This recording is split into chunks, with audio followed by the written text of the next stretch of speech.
कराची में मखदूश इमारतों के खिलाफ क्रैकडाउन जारी। 51 मखदूश इमारतों में से 11 को खाली करा दिया गया। लियारी में गिरने वाली बिल्डिंग के साथ वाली इमारत का मलबा भी गिरने लगा। इलाके में खौफ की फजा बरकरार। ली मार्केट में भी इमारत लरजने लगी। रिहायशी सामान समेट कर वहां से निकल गए। इब्तदाई तखमीने के मुताबिक मखदूश इमारतों में 450 अफराद मुकीम हैं। जिला इंतजामिया की मदद से अब तक 6 इमारतों की तोड़ फोड़ शुरू की जा चुकी। दूसरी जानिब लियारी में 5 मंजिला इमारत गिरने से कुछ मिनट पहले की वीडियो सामने आ गई।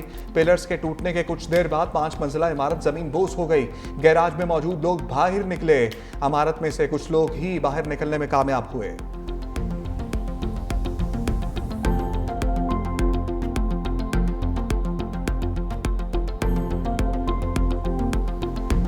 सामान निकाल लिया सारा, बोले खतरा है। हमारा सामान अंदर है और हमारा बिल्डिंग बच्चों के कपड़े कुछ भी नहीं छोड़ने दिया। सिर्फ हम लोग अपने चादर लेकर और 5-6 दिन हम लोग को ये कपड़े हैं। हम लोग हर किसी के घर पे दर पदर है। दे रहे ना हमें, बोलते कि खतरा है, आप चले जाओ। हमें परमिशन नहीं दी जा रही है। परमिशन जाए, हमारे बच्चे दर पदर है, कोई कहाँ कोई कहाँ। सर से छत गई और तहफ़्फ़ुज़ का एहसास भी छिन गया। कराची में मखदूश इमारतें खाली करवाने पर शहरियों का शिकवा। कहते हैं मुतबादली रिहाइश का कोई बंदोबस्त नहीं किया गया। शहरियों का मुतबादल रिहाइश के बंदोबस्त का मुतालबा।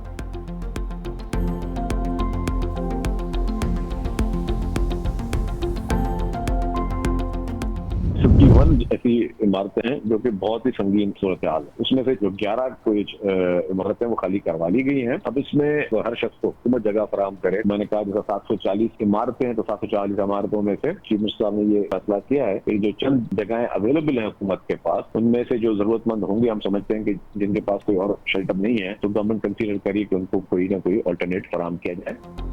तमाम मकीनों को रिहाइश देना मुमकिन नहीं। कराची में 51 मखदूश इमारतों में से 11 को खाली करा लिया गया।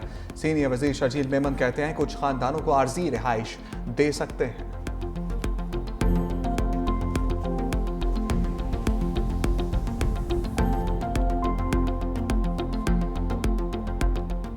इस मखदूश बिल्डिंग के लवाहिकीन बचे हैं, उनके लिए हम 80-80 गज के प्लॉट का ऐलान करते हैं। लोगों की इसी तरह से मदद कर सकते हैं, उनके जख्मों पर मरहम रख सकते हैं और इस मुश्किल घड़ी में हम इनको अकेला नहीं छोड़ेंगे।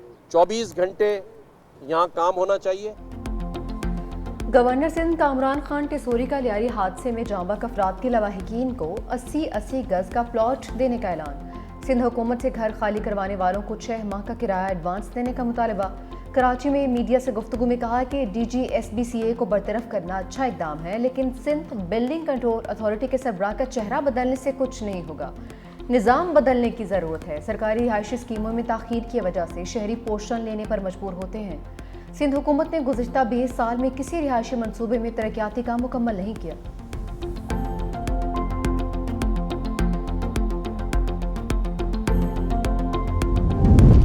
गवर्नर साहब 5 दिन बाद जैब कुआ पर पहुंचने का शुक्रिया। तर्जमान सिंध हुकूमत सादिया जावेद का तंज। कहा इस वक्त सियासत नहीं, दादरसी की जरूरत है। ऐसा कोई वादा मत कीजिएगा जो पूरा ना कर सकें। कराची के लोग मुश्किल में थे, आपको फौरी कराची आना चाहिए था। अच्छी बात है कि गवर्नर ने सिंध हुकूमत के इक़दामात को सराहा।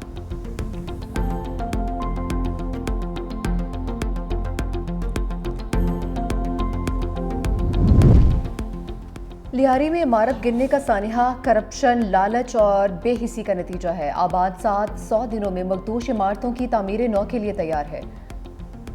बिल्डर्स तंजीम आबाद के चेयरमैन मोहम्मद हसन बख्शी की प्रेस कॉन्फ्रेंस। कहा लियारी में इमारत गिरने का सानिहा करप्शन, लालच और बेहिसी का नतीजा है। सिंध हुकूमत ने आज तक कोई मौसर कानून साजी नहीं की।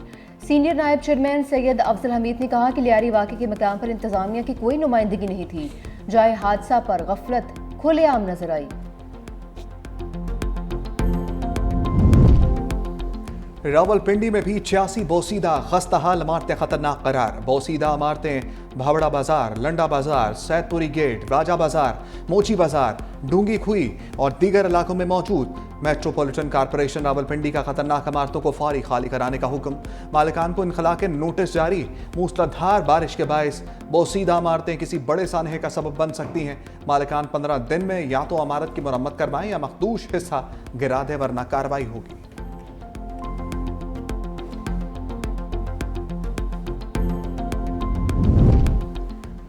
कराची के इलाके डिफेंस में फ्लैट से अदाकारा हुमैरा असगर की लाश बरामद। पुलिस के मुताबिक अदाकारा घर में 7 साल से अकेली रहती थी।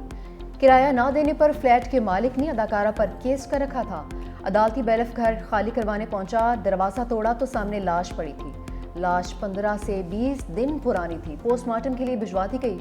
इब्तदाई तहकीक में मौत की वजह का तयन नहीं हो सका।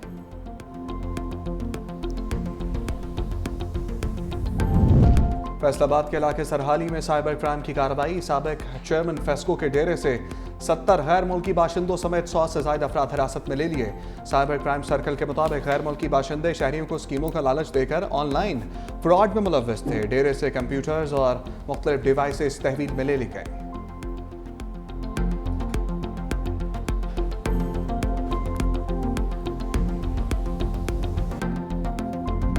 लाहौर समेत पंजाब के मुख्तलिफ इलाकों में गरज चमक के साथ बारिश। लेस्को के मुतादिद फीडर्स ट्रिप कर गए। कई इलाकों में बिजली गायब। लाहौर में बारिश के बायस छतें गिरने से 5 अफराद जख्मी। जहानिया में बारिश के बायस करंट लगने से बच्चा जाम भाग। पत्तोकी और फूल नगर में बारिश के बाद सड़कें तालाब बन गई। शेखुपुरा, ननकाना, चिन्योट और गुजरांवाला में बादल बरसे। हाफिजाबाद में दरिया किनारे देहात और फसलें ज़ेरे आब आ गईं। जिना बैराज और चश्मा बैराज पर निचले दर्जे का सैलाब। जनूबी वज़ीरिस्तान के मुख्तलिफ इलाकों में कहीं तेज़ और कहीं हल्की बारिश। हंगामी सूरत हाल से निपटने के लिए इंतज़ामिया अलर्ट। आइंदा 24 घंटों के दौरान पंजाब में शदीद मानसून बारिशें मुतवक्के हैं। PDMA की जानिब से अलर्ट जारी कर दिया गया है। कराची के मुख्तलिफ इलाकों में भी रिमझिम।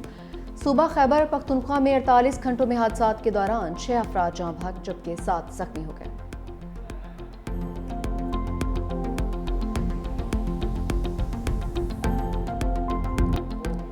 गिलगित बल्तिस्तान के मुख्तलिफ अजला में ग्लेशियर्स पिघलने से सैलाब। स्पेतलर नाला निगर में सैलाब से ज़मीनी कटाव, फसलें तबाह। शहर कराकरम भी ब्लॉक। ज़िला इंतजामिया की सयाहों और अवाम को दरियाओं और नदी नालों के करीब जाने से इज्तनाब की हदायत।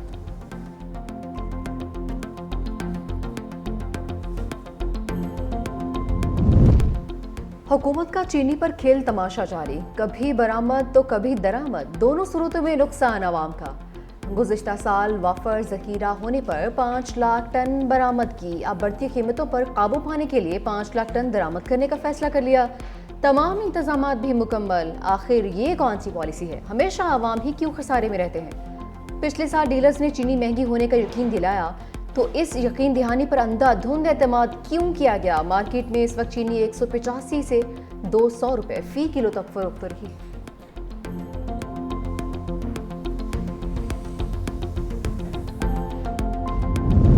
वज़ीर आज़म शहबाज शरीफ की ज़राअत में मसनूई ज़हानत और जदीद टेक्नोलॉजी के मौसर इस्तेमाल की हदायत। ज़रा इस्लाहात और पैदावार में इजाफे के हवाले से जामे लाहे अमल तलब कर लिया। कहा इस मकसद के लिए बैनुल-अक़वामी शोहरत याफ्ता माहिरीन की खदमात से इस्तिफ़ादा हासिल किया जाए। ज़राई पैदावार में बेहतरी और मुतल्लिका बरामदात में इजाफा अव्वलीन तरजीह है।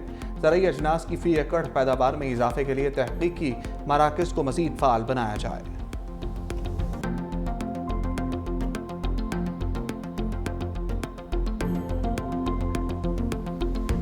पनामा जो है इन्वेंट हो गया और उसके पीछे एक एस्टेब्लिशमेंट थी जिसमें जुडिशियल एस्टेब्लिशमेंट और मिलिट्री एस्टेब्लिशमेंट ने मिलकर मियां नवाज शरीफ को घर भेज दिया, उनके खिलाफ केस बनाए, उनको कैद कर। ये मिलिट्री एस्टेब्लिशमेंट और सिविलियन एस्टेब्लिशमेंट इस मुल्क को जो है मिलके इस सारे बहरान से बाहर निकाल रही हैं, जहाँ पे सारी चीजें मफकूद हों, जो नॉन एग्जिस्टेंट हों। आप कहते हैं मियां नवाज शरीफ इंटरवीन करें, बस बताएं ना, जरूर हो, लेकिन कहीं पे किसके साथ इंटरवीन करें? इन लोगों के साथ। पनामा के पीछे एस्टेब्लिशमेंट थी। नवाज शरीफ को घर भेजा गया। हुकूमत और एस्टेब्लिशमेंट मिलकर मुल्क को बहरानों से निकाल रही हैं। वज़ीर दिफा ख्वाजा आसिफ की प्रोग्राम हेड ऑन में गुफ्तगू। कहा कि तमाम मामलात कामयाबी से चल रहे हैं। PTI के साथ क्या बात करें, कोई संजीदा ही नहीं है। ये कहते हैं सब कुछ भाड़ में जाए, हमें तो बानी PTI ही चाहिए है। अली अमीन गंडापुर जब भी मिलते हैं तो दूध और शहद की नहरें बहती हैं। जब खैबर पख्तूनख्वा में जाते हैं तो रवैया ही बदल जाता है।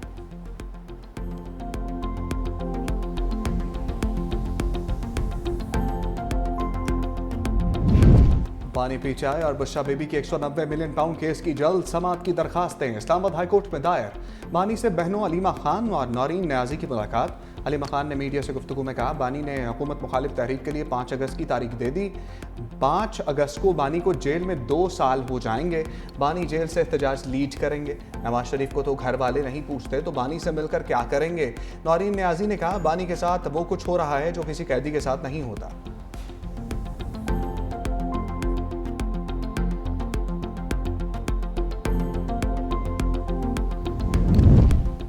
सारा टब्बर बानी पीटीआई से मुलाकात करता है और हुक्म करें क्या करें। वज़ीर इत्तलात पंजाब अस्मा बुखारी का अलीमा खान के बयान पर रद्द-ए-अमल।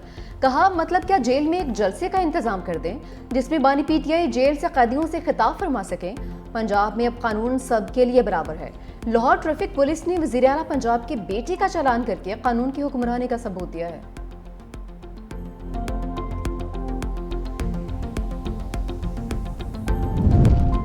बैरिस्टर गौहर खान, सलमान सफदर और ज़हीर अब्बास चौधरी की भी बानी से मुलाकात।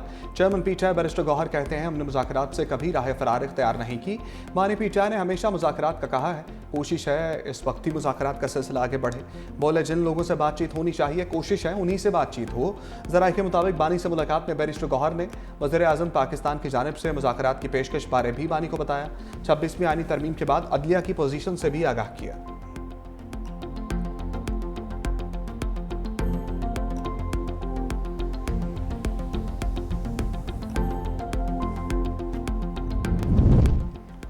पेशावर हाई कोर्ट ने इलेक्शन कमीशन के खवातीन और अक़लियत से मुतालिक दोनों एलामिये कलअदम करार दे दिए। मुस्लिम लीग नून की जानिब से मखसूस नशिस्तों से मुतालिक दायर दरख्वास्त पर महफूज फैसला जारी कर दिया।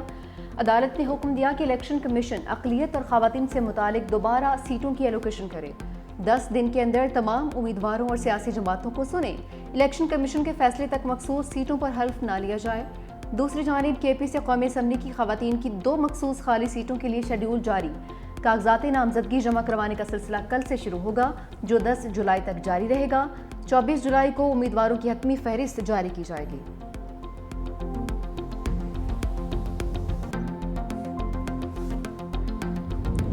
वज़ीर आला मुराद अली शाह की ज़ेर सदारत सिंध काबीना का इजलास। काबीना ने पेंशन इस्लाहात की मंजूरी दे दी।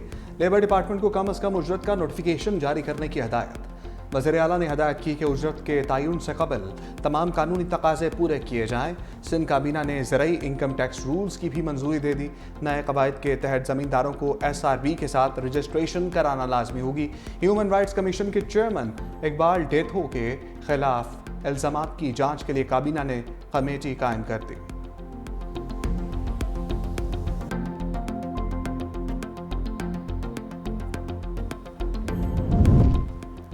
तरक्याती मंसूबे रिकॉर्ड मुद्दत में मुकम्मल किए हैं। लोग कहते हैं रिकॉर्ड मुद्दत में सड़कें बन रही हैं, ऐसे लगता है जैसे जन्नत काम कर रहे हैं। मरियम नवाज का रावलपिंडी में फ्लाईओवर और अंडरपास की इफ्तिताही तकरीब से खिताब में कहा, पंजाब भर में 12,000 किलोमीटर से ज़ायद सड़कों की तामीर और मुरम्मत की मिसाल कायम की है।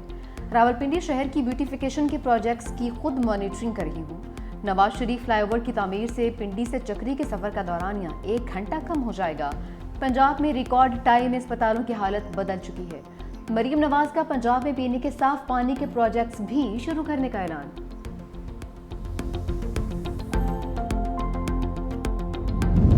आइंदा साल 2026 के हज के लिए लाजमी रजिस्ट्रेशन का आज आखिरी रोज़। अब तक 2 लाख से ज़ायद आज़मीन ने रजिस्ट्रेशन मुकम्मल करा ली। वजारत हज का कहना है कि रजिस्ट्रेशन लाजमी है और सिर्फ वही अफराद हज के अहल तसव्वुर होंगे जिन्होंने मुकर्ररा वक्त में अपनी दरख्वास्त जमा करवाई होगी। रजिस्ट्रेशन के बाद दरख्वास्त गुजार सरकारी या निजी हज स्कीम का इंतखाब कर सकेंगे।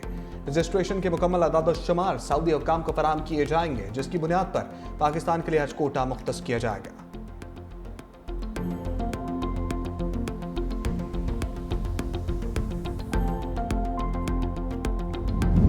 इसराइली वज़ीर-ए-आज़म नेतन्याहू की अमरीकी सदर से मुलाकात। 2 रियासती हल से इनकार। बोले, सिर्फ उन फ़लस्तीनियों की हुकूमत चाहते हैं जिनसे इसराइल को ख़तरा ना हो। सिक्योरिटी की जिम्मेदारी इसराइल के पास ही रहेगी। ऐसी कोई रियासत कबूल नहीं जो इसराइल की तबाही का सबब बने। इसराइली वज़ीर-ए-आज़म ने भी अमरीकी सदर को अमन के नोबेल इनाम के लिए नामजद कर दिया। ट्रंप ने कहा, ईरान मुज़ाकरात के लिए तैयार है। ईरानी एटमी तंसीबात को मुकम्मल तबाह कर दिया है। उम्मीद है ईरान पर एक और हमला नहीं करना पड़ेगा। हमने पाकिस्तान और भारत की जंग रुकवाई। दुनिया में जंगें रुकवाने की मुसलसल कोशिशें कर रहा हूँ। यूक्रेन जंग ना रोकने पर रूसी सदर से नाखुश हूँ।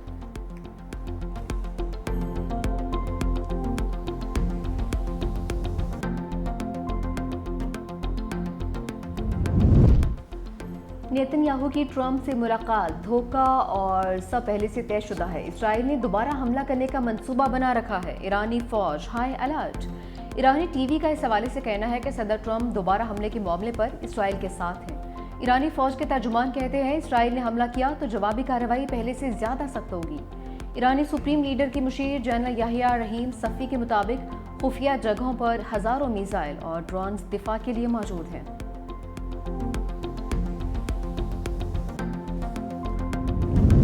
गाजा में इस्राएली बर्बरियत जारी। 24 घंटों में 49 फलस्तीनी शहीद। इमदाद लेने के लिए खड़े 8 फलस्तीनी भी शामिल। शुमाली गजा में रात गए फलस्तीनी मुजामतकारों का इस्राएली फौज पर हमला। 5 इस्राएली फौजी हलाक, 14 जख्मी और 1 लापता हो गया। इस्राएली मीडिया रिपोर्ट्स के मुताबिक गजा के शुमाली इलाके बैत हन्नून फलस्तीनी मुजामतकारों ने बख्तरबंद गाड़ी को धमाके से निशाना बनाया जिसमें इस्राएली फौजी सवार थे। इस्राएली रेस्क्यू फोर्स के पहुंचने पर इसे भी निशाना बनाया गया।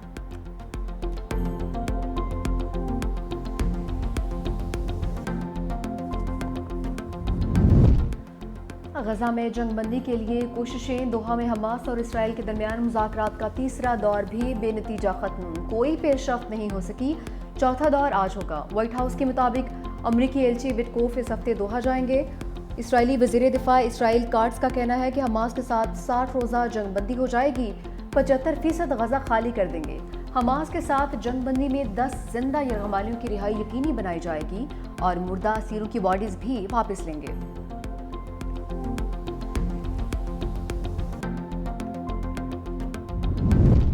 बरतानिया की फ़लस्तीनियों को ज़बरदस्ती बेदखल करने की मंसूबे की मुखालफत। बरतानवी वज़ीर ख़ारजा डेविड डेमी ने कहा कि इस्राएली वज़ीर दिफा के 6 लाख फ़लस्तीनियों को रफ़ा मुंतकिल करने का मंसूबा कबूल नहीं।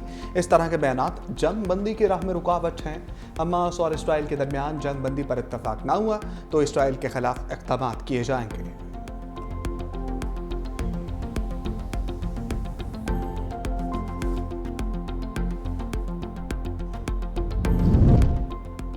ईरानी वज़ीर ख़ारजा अब्बास इराक़ची की सऊदी अरब आमद। मक्का मुकरमा में सऊदी वज़ीर ख़ारजा फैसल बिन फरहान से मुलाकात। खित्ते की ताज़ा तरीन सूरत हाल और अमन अमान के लिए की जाने वाली कोशिशों पर तबादला ख्याल। मुलाकात में इसराइल के ईरान पर किए गए हमलों पर भी बातचीत की गई।